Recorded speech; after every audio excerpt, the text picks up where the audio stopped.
사상은 대립과 분열을 넘는 회통이 강하다고 했는데요. 그렇게 보는 이유가 무엇입니까? 지금 보면은 이제 우리나라 사상을 보면 중국 불교만 봐도 중국은 종파불교거든요.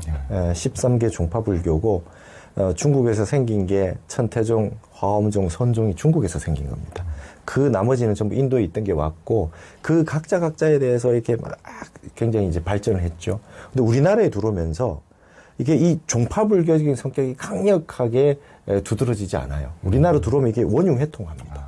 그래서 항상 우리나라에 나오는 정해, 쌍수, 선교, 겸수 이런 식으로 항상 우리가 이런 사상적인 부분이 나타나고 그리고 우리나라 절에 가보면 그냥 딱 드러나는 것이 그냥 뭐 화엄종절이라고 해서 비로자나불 모셔놓고 화엄경만 보는 게 아니고 선종 사찰이라고 해서 뭐 참선만 하고 아무것도 안 하는 게 아니고 우리는 이게 다 이제 원흉하게 이제 회통돼 있단 말이죠.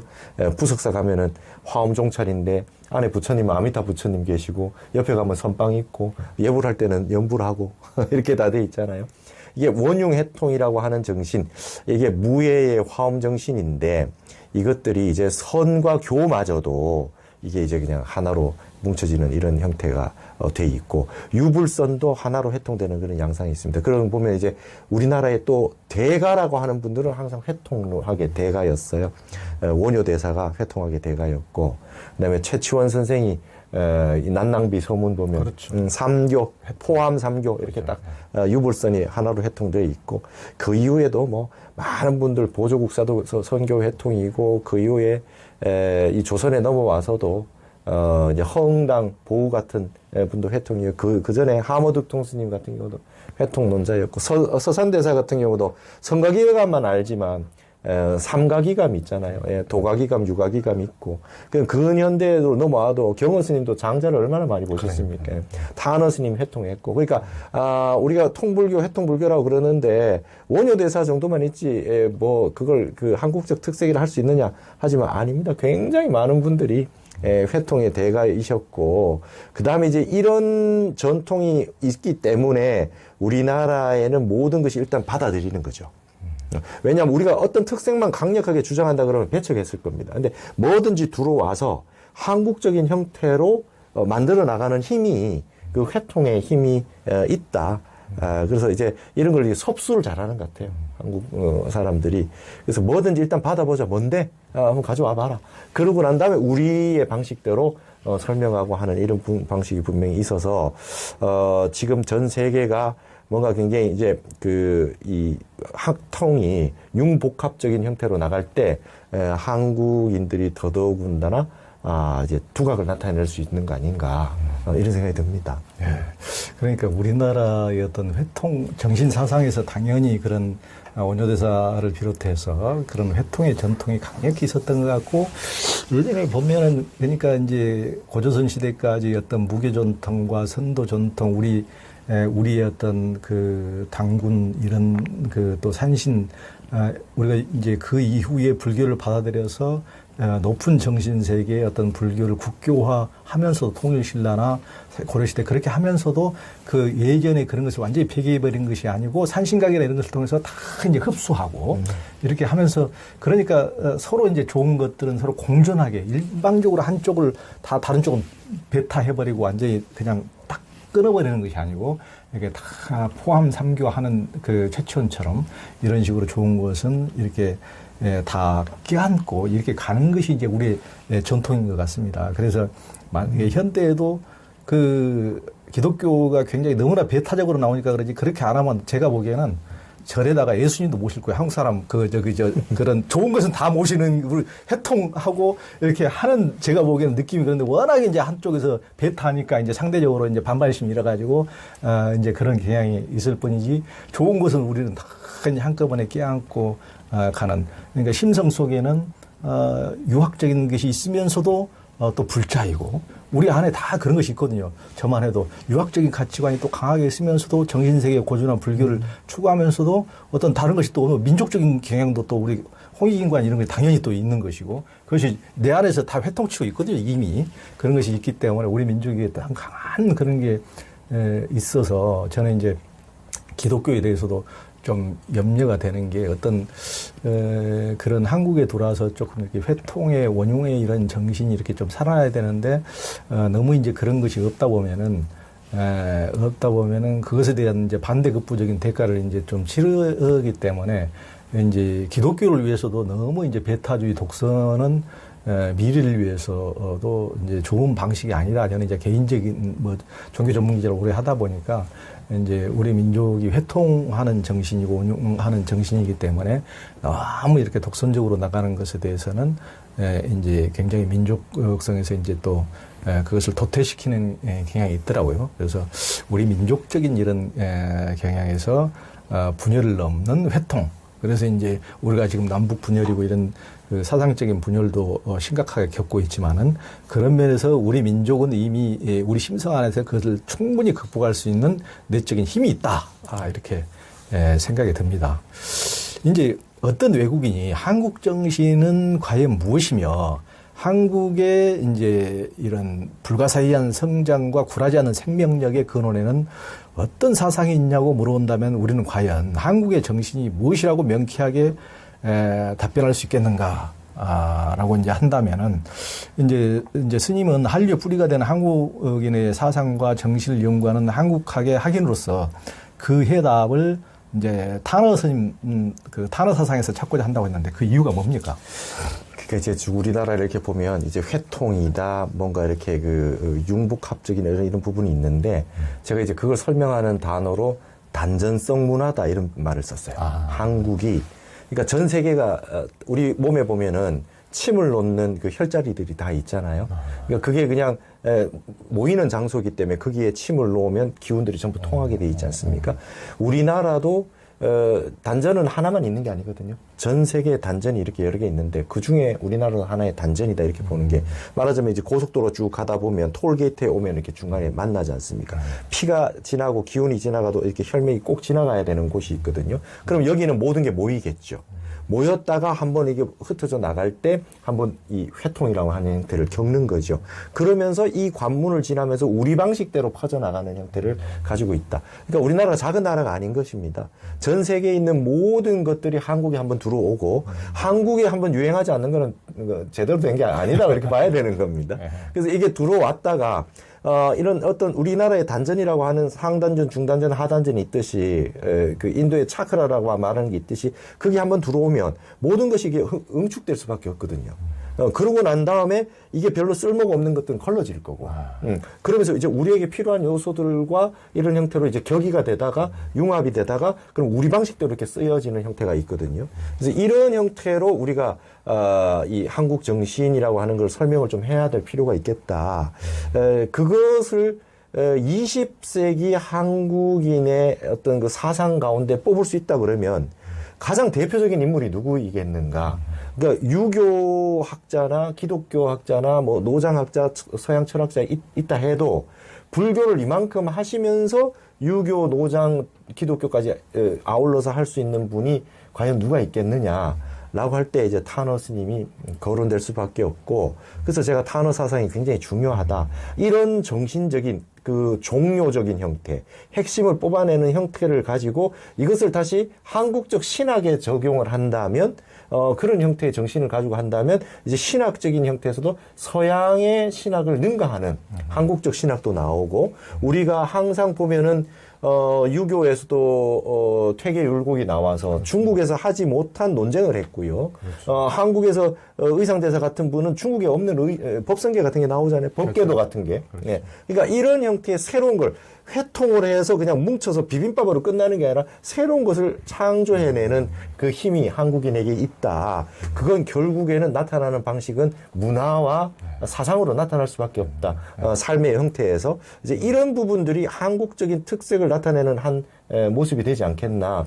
그래서 제가 연구를 해보니까 타너 스님을 그냥 불교 안에 있는 한 어른, 그 다음에 그냥 우리 그 동양 문화권에 있는 부분, 뭐 이런 것만 설명할 것이 아니라 전 세계적인 글로벌한, 그리고 우리나라의 특수한 형태, 그러니까 보편성과 특수성을 다 갖추고 있는 한국적인 우리 사상의 한 그 좋은, 그 전형적인 그런 모범이 되지 않겠나. 그래서 탄어학, 그리고 한국학, 한국정신 이런 부분의 한 요소를 탄어학으로도 설명할 수 있다. 이런 부분들을 굉장히 많이 이제 계속 뽑아내야 된다고 생각합니다. 우리나라에 있는 중에. 아, 그렇죠. 그러니까 탄어 스님처럼 이제 여러 가지 종교 사상의 정수를 다 이해하고 관통하고 이렇게 또 우리 한국학의 어떤 미래를 이렇게 제시해 주는 분은 그냥 그 이제 공자님도 어떻게 보면은 이제 벚꽃창신 이라고 말씀하셨는데 옛 것을 공부하시는 분이지만은 새로운 세계를 또 열어가시는 분으로서 정말 탄어 스님만한 분이 없다고 이제 느껴집니다. 그 이제 탄어 스님이 인도와 동남아 등 불교 성지순례를 마치고 돌아온 뒤에 인터뷰에서 한국 불교는 세계 중심이고 한국이 세계 불교의 종주국이 돼야 된다고 역설했다고 하는데 그 이유가 뭡니까? 인도를 한번 그때 가셨을 때 KBS에서 이제 다큐멘터리 촬영하러 같이 촬영하러 갔었대요. 그래서 스님께서 이제 인도를 이렇게 쭉 둘러보시고 인도가 지금 말하자면 이제 이슬람으로 한번 저기에 당해가지고 그 이후 힌두교로 다시 넘어갔지 않습니까?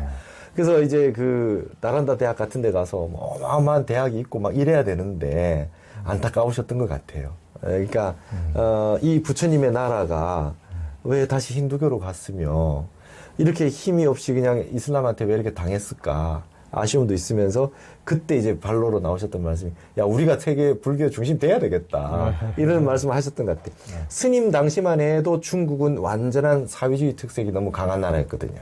그러니까 뭐 문혁이라고 하는 게 있고 종교는 아편이라 하고 지금처럼 이제 우리가 또 세계 불교의 중심이라 그러고 막 중국이 나오기 훨씬 이전이지 않습니까? 그리고 한국 불교의 가장 큰 자랑이 8만 대장경이 있다. 이렇게 완전한 세계적인 대장경을 갖추고 있고 불교의 맥이 이어지고 있는 우리나라가 앞으로 큰 역할을 해야 되겠다. 이제 이런 말씀을 하시면서 그걸 자긍하신 거죠. 그리고 이제 자임하신 거죠. 불교를 우리가 더 잘 지켜야 되겠다. 가보시고 그런 인도를 성지순례 다녀오시면서 그런 소감을 말씀하신 것 같아요. 예.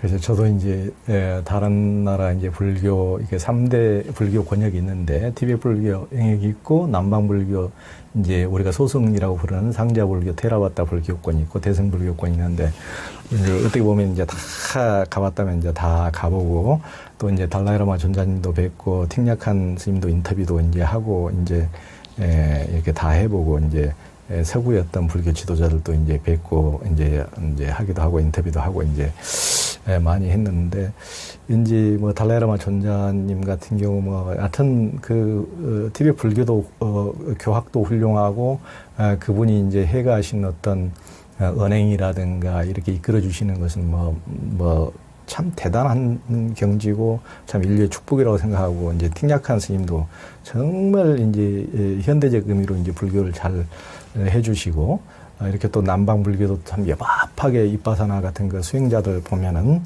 이제 참 좋고 하는데 그렇게 보면은 이제 개별적으로 떼놓고 보면은 어떻게 보면은 뭐 한국 불교가 좀 미숙한 듯한 느낌도 있지만은 전체적인 총론을 이렇게 보자면은 제가 보기에는 활발한 어떤 그 기운 이전의 기운 겉에 보이는 건 이전의 어떤 기운이 한국 불교가 제일 나아요. 제가 내 느낌에는 어떤 활발한 기상에 뭔가가 있어. 이게 이제 한국학에 대해서 이제 좀 여쭤보도록 하겠는데요.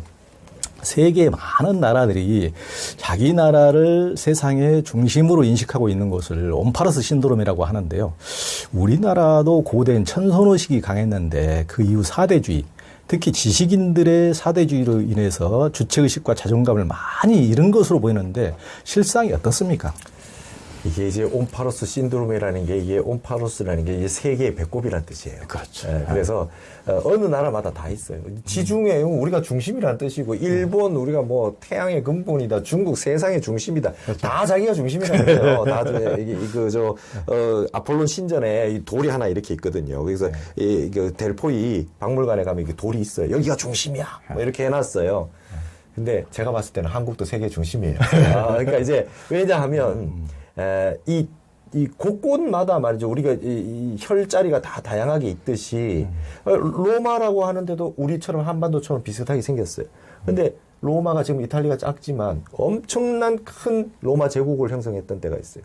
영국이 지금 해가 지지 않는 나라였던 적이 있고, 그럼 몽고가 말이에요. 지금 몽고 생각해 보십시오. 근데 몽고가 세계를 지배했잖아요. 일본도 태평양까지 갔고, 그 다음에 뭐 독일도 그랬고, 막 이게 포르투갈이라든지 스페인이라든지 이런 나라들도 말도 못하게 했습니다. 그러다 이제 미국이, 그 다음 소련이, 러시아, 그리고 이제 중국까지 왔어요. 뭐 한국은 가만히 있겠냐 이거죠. 한국도 반드시 이게 해가 넘어가다 보면 해가 비추는 자리가 있지 않습니까? 그걸 도수라 그래요. 각도.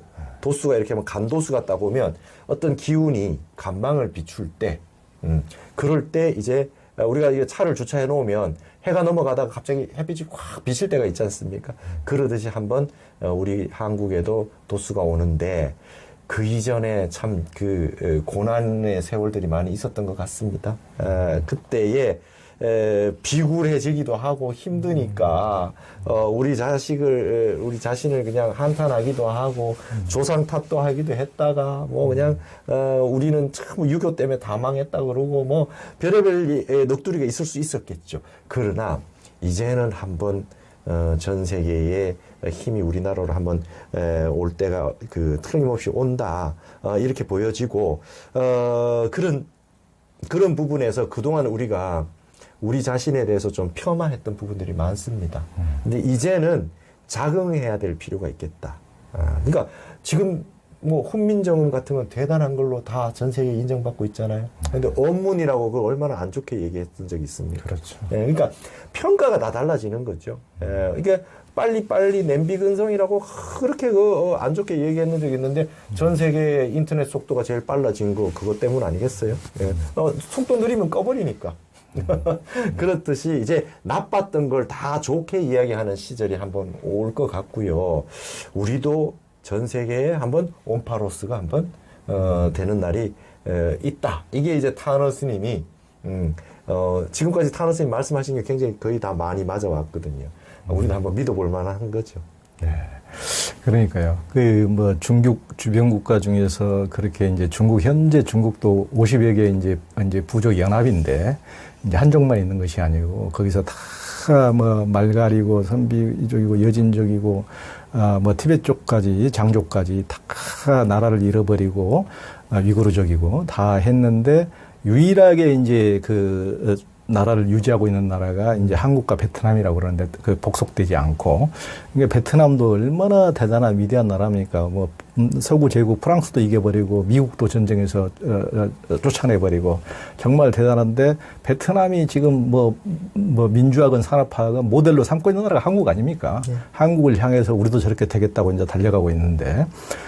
이제 한국이라는 나라가 우리 스스로가 그렇게 무시할 수 있는 나라가 아닌 거죠. 그러니까 우리가 그리고 이제 불교적으로 보면은 객관 세계라는 것은 존재하지 않고 우리가 전부 다 내게 비친 세상이고 우주고 다 주관 아닙니까? 그러니까 자기의 주관을 제대로 딱 잡고 세상을 향해 가야지 자기의 주관이 잃어버린 민족이라는 게 있을 수가 없는 것이고 자기 주관이 없었으면 우리 민족이 이 정도로 역사를 벌써 망해도 수백 번 더 망해도 다 골백 번은 망할 나라였죠. 그렇지만은 어떤 주관과 주체성을 유지해왔기 때문에 지금까지 유지해 왔겠죠. 그런데 너무 현대에 와서 이렇게까지 잘 되고 있는데도 주체성을 못 찾는다? 말이 안 되는 거죠. 네. 한국의 사상, 철학, 종교 문화는 이제 세상 사상, 철학, 종교 문화를 결론을 짓는다고 했는데 그렇게 보는 까닭은 뭡니까?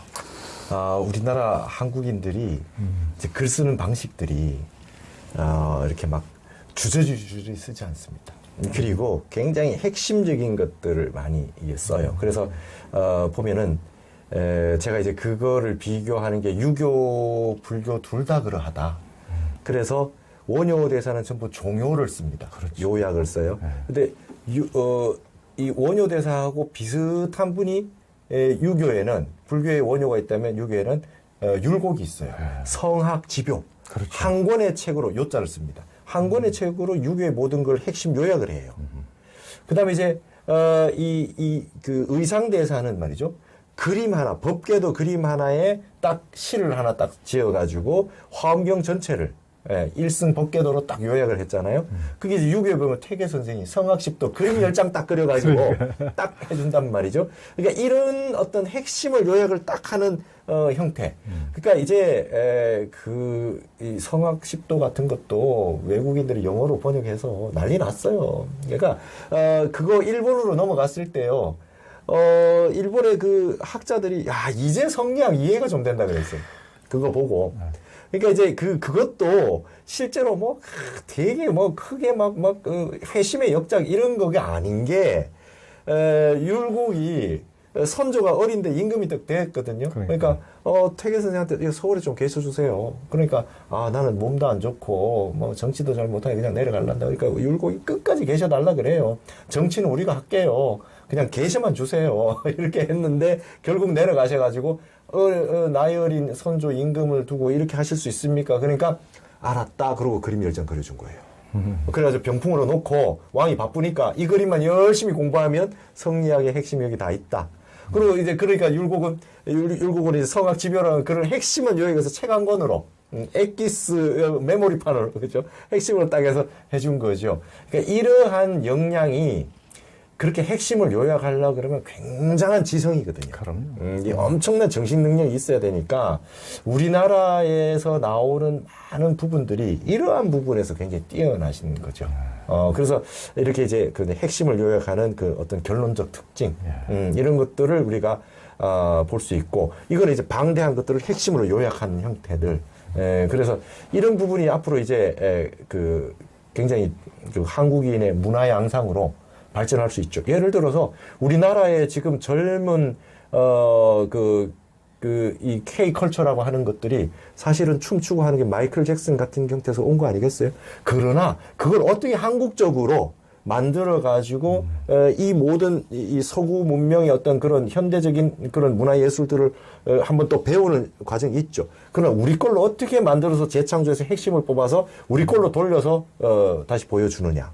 이런 부분들의 핵심 요약과 그다음에 새로운 창작, 창조 이런 능력이 한국인에게 굉장히 있는 그런 저게 아니겠네. 그래서 원효와 의상, 퇴계와 율곡이 유교와 불교에서의 어떤 결론적 특징이라고 한다면 이제 한국인이 보여줘야 될 것은 이제 우리 젊은 청년 정신이 세상의 모든 어떤 그 시대 정신을 창조해낼 수 있는 그런 형태로 어떤 게 나올지 굉장히 기대가 큽니다. 그러니까 그 다양한 종교가 이렇게 한 좁은 땅에 이렇게 다 들어온 나라는 한국밖에 없다고 그러는데요.